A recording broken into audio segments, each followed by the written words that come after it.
భక్తమందార రఘురామ భద్రాద్రిరామ పరంధామ వందారు మందార రవివంశ సుకుమార రఘువీర వందే తవ పాద పంకజం పుత్రకామేష్టియాగ ప్రభావంబునన్ బుద్ధి పిత్రాజ్ఞతే విశ్వామిత్రయాగం బుద్ధరింపంగా ఘోరాటవీ మధ్య తాటకాదులందునిమి మునివర్యుయాగంబు నిర్విఘ్నమునరించి పాషాణ రూపమున పడియున్న సతికి త్వత్పాద ధూళి సోకింప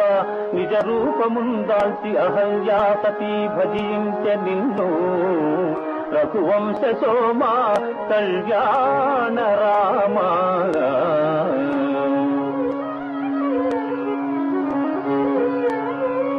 ముని సప్తముని వెంట జనకుని పురమేగి జమదగ్ని గురు చాపఝంకృతుల్ వ్యాపించ అవలీలగా దృంచి జానకిని చేపట్టి నిజపురం బరిగిన శ్రీరఘురామ సీతామనోభిరామ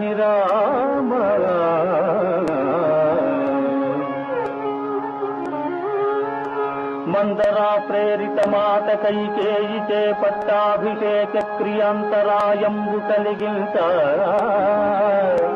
నారచీరిల్ దాల్చి సీతామహాసాధ్వి సౌమిత్రి వెంటాడ చిత్రకూటాద్రి చిరకాలము గడిపి మాయలేడిని గాంచి ప్రేయసి వాంఛింప ఔవాంఛదీప్తంగ వేటకై నీవరుగ దుష్ట రావణ బ్రహ్మయే ముష్టి నిడుమని చేరి వైదేహి నెత్తుకొని వాహినిందాతి లంకలో దాతంగా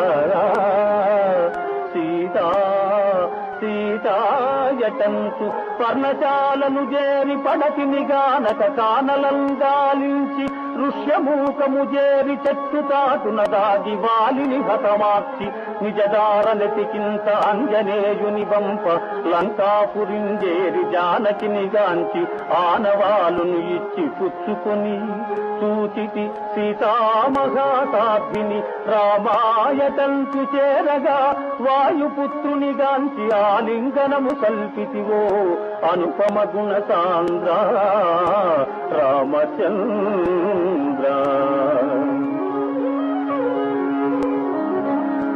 వానర బలమున వారిధి నిర్మించి దశకంఠు దర్పమును నాదనము గావించి జానకిని విడిపించి అయోధ్యపురమేగి ముల్లోకములు పొగడ సౌభ్రత్ర విభ్రాజిత భ్రాతలం సర్వసర్వం సహా దూర్వసంబైన బాహూద్వయంబునన్ కౌగితం చేర్చి సీతా సమేతుండవై సుఖంబోధిలోలలాడించి రామరాజ్యంబు స్థాపించినాడవో రామచంద్ర పాహి మాం పాహి పాహి